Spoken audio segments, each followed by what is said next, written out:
Welcome back, everybody, to the Dragon's Lair. My name is Wade, and this is my show Playtest, where I play games and you get to watch. So this is episode 0 of They Are Billions. If you're not familiar with They Are Billions, it's a little bit of an older game, about 5 years old now at this point in time, and it is a pretty unique game.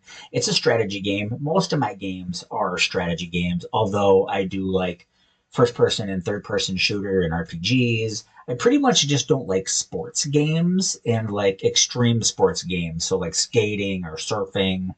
I wouldn't be caught dead playing a Madden game or anything like that just because those are not my things that I enjoy. If you like them, cool. You go right ahead and enjoy them. Anyways, so They Are Billions is really unique. It's set in the future.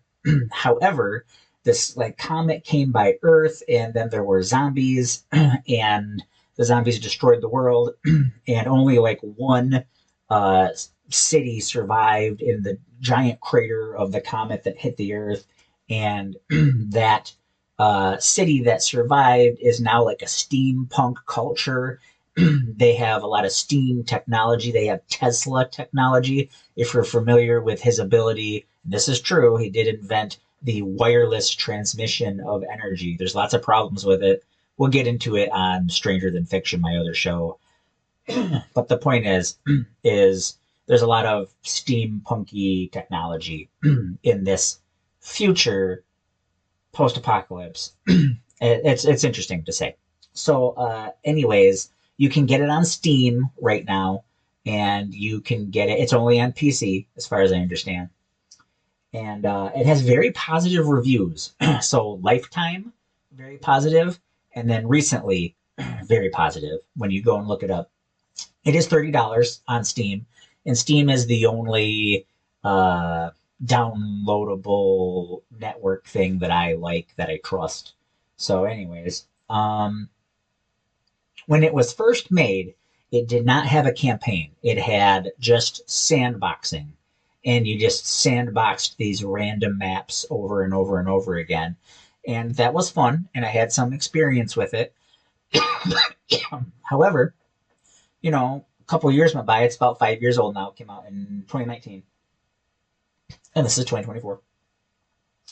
But I looked back into it. I re-downloaded it to sandbox it some and discovered that there's a campaign, and I was really excited about that. There's 48 missions in the campaign, and they're kind of split up between 3 different mission types. So mission type number 1 is you have a giant map with a bunch of different resources on it, and you have to build a colony. You usually have to get to a certain population size. You usually have to clear the map of zombies, and then you usually have to survive the zombie hordes that attack you. That usually come at you about every 30 minutes. That's not exactly true, but that's true enough to apply to most of those types of missions.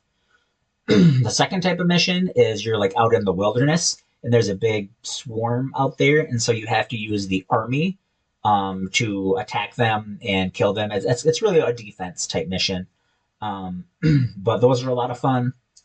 And then the last is these interior exploration missions. And you have a character that you advance through different feats as you gain levels. And you decide, do they get more hit points? Do they attack quicker? Do they reload quicker? You get to customize them out. And a lot of this is to gain um, empire points and research points. Now, when you gain empire points, you get to use those on the out in the wilderness. The army is going to attack and fend off large groups of zombies. And then your research points you can use basically on most of the other missions, and it's to unlock technologies on the tech tree. And the tech tree is massive. I never thought that I would get to use up most of the tech tree, but I actually did get most of it by the time I was done. You can't get all of it, but I got most of it. There are 90 different technologies on the tech tree, supposedly. Um, Here's the big deal. This game for me was hard.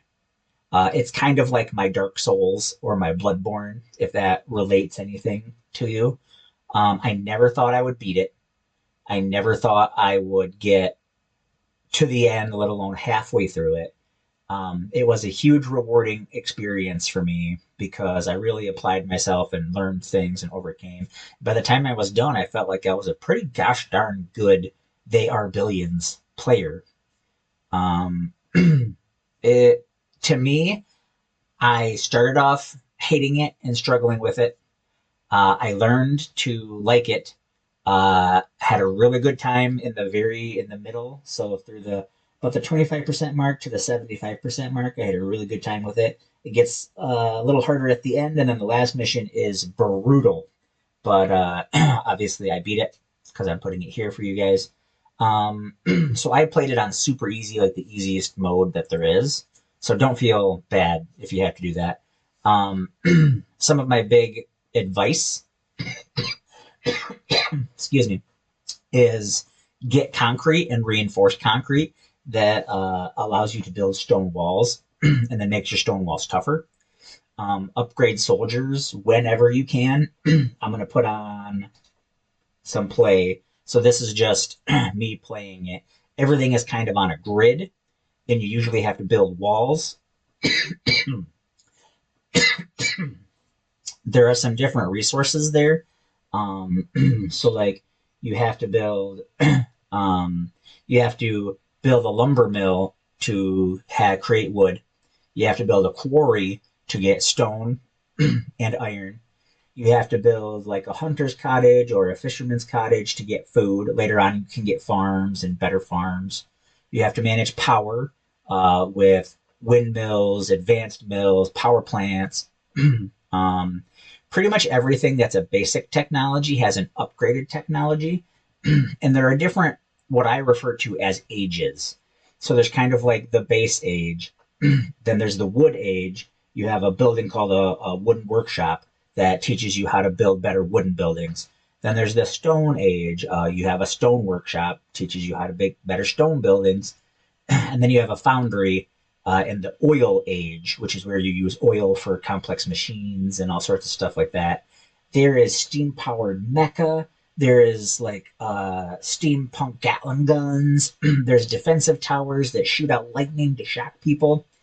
And then another really cool thing is this game has these things called wonders.